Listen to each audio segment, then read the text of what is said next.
Bonjour, je m'appelle Antoine Vialet, je suis associé dans une société qui s'appelle les Marseillais de l'immobilier en Afrique, les MIA.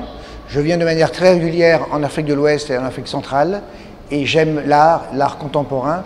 Donc chaque fois je profite lorsque je suis en Afrique d'aller faire un tour soit dans des galeries, soit dans des ateliers d'artistes. Et donc justement vous êtes dans cette 14e édition de la Biennale de l'art africain contemporain de Dakar, vous avez fait le tour et comment appréciez-vous la présence des femmes dans cet événement d'envergure? Moi, les femmes sont au pouvoir, elles ont pris le pouvoir dans la partie galerie. Il faut savoir que le travail de galeriste n'est pas seulement d'exposer des œuvres d'art, le travail d'une galeriste, c'est de promouvoir un artiste, c'est de pouvoir identifier un artiste qui peut être un artiste émergent et de l'accompagner dans une carrière. Donc c'est quelqu'un qui doit avoir une vision à 360 degrés, qui doit être en même temps un côté comme une directrice artistique, mais qui doit être aussi une chef d'entreprise. Donc les femmes sont très présentes et il y a aussi une nouvelle génération de galéristes qui émerge. Je pense par exemple ici à Dakar à Jennifer Aude-Rouge qui a une galerie de 1000 m², je pense à la galerie Eau, et puis il y a les anciennes générations, celles qui ont permis de défricher le terrain, je pense à Mam qui se trouve à Douala, voilà. Et je les ai tous croisés ici durant la Biennale. Pour vous, il y a un vrai enjeu d'avoir des femmes galéristes? Oui, parce que c'est révélateur de la place de la femme africaine dans la société. Donc d'avoir galeristes parce qu'elles vont pouvoir promouvoir des artistes féminins. Être une artiste féminin, je pense dans la société africaine, c'est pas très simple parce que c'est des métiers qui sont déjà pas reconnus pour les hommes.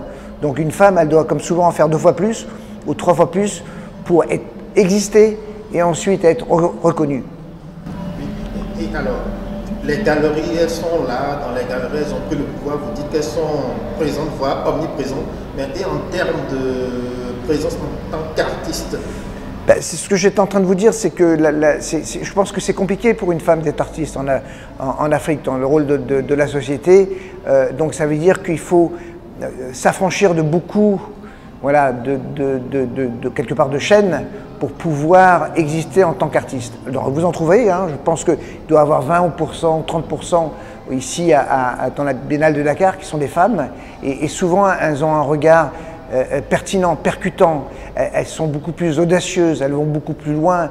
Nous, les hommes, on se censure. Voilà, les femmes, elles sont beaucoup plus cash, beaucoup plus vraies. Très bien. C'est pour ça certainement que nous avons vu ici une Camerounaise qui peignait les lues. Et ça, c'est très rare en Afrique. Ben, je ne crois pas que c'est très rare en Afrique. Alors après, c'est aussi culturel. Vous ne pouvez pas demander dans une société musulmane voilà, d'avoir une démarche qui n'est pas propre à leur mœurs. Il faut respecter voilà, les cultures et les racines d'un pays. Dès que vous descendez et vous parlez du Cameroun, voilà, il y a une liberté de ton et la place de la femme, elle est beaucoup plus libre que peut-être dans d'autres pays africains. D'accord. Antoine Vialet, merci beaucoup. Merci à vous.